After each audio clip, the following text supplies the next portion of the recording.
శ్రీ గురుభ్యో నమః. శ్రీ మహాగణపతయే నమః. భూమోస్కరితపాదానాం భూమిరేవావలంబనం త్వయి జాతాపరాధానం త్వమేవ శరణం శివే. ఇవాళ మనం సౌందర్యలహరిలో 31వ శ్లోకం చదువుకుందామండి. చతుశ్చష్టాతంత్రైః సకలమతి సంధాయ భువనం స్థితిస్తద్దసిద్ధి ప్రసవ పరతంత్రైః పశుపతిః పునస్తద్నిర్బంధా దఖిల పురుషార్థైక ఘటనా స్వతంత్రం తే తంత్రం శీతతలమవాతీతరదిదం.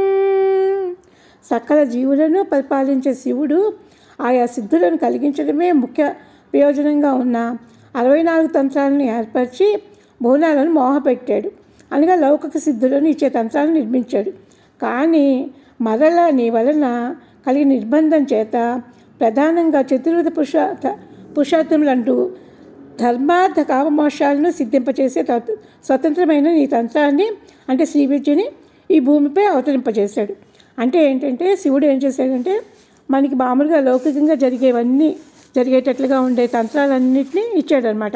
కానీ అమ్మవారు ఏం చేశారు, అలా కాదు, వాళ్ళకి మోక్షం కూడా కావాలి, మీరు ఇలాంటివి ఇస్తే చాలదని మాటికి భర్త కనిపించినప్పుడల్లా మీరు ఇవి ఇవ్వాలి, తంత్రాలు ఇవ్వాలి అని అడుగుతూ ఉంటే ఇంకా ఆయన శ్రీ విద్యను ఇచ్చారనమాట.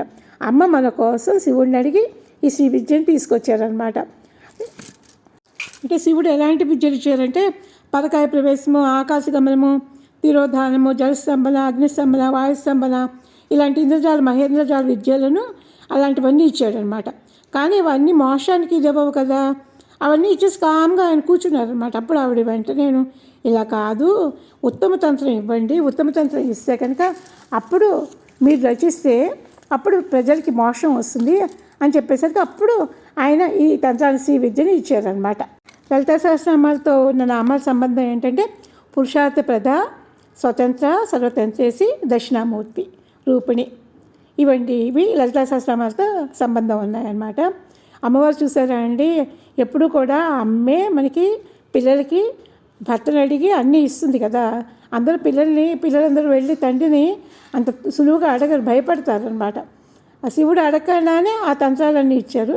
కానీ అమ్మవారు బతిమాలి మన కోసం ఈ శ్రీ విద్యని తీసుకొచ్చారనమాట.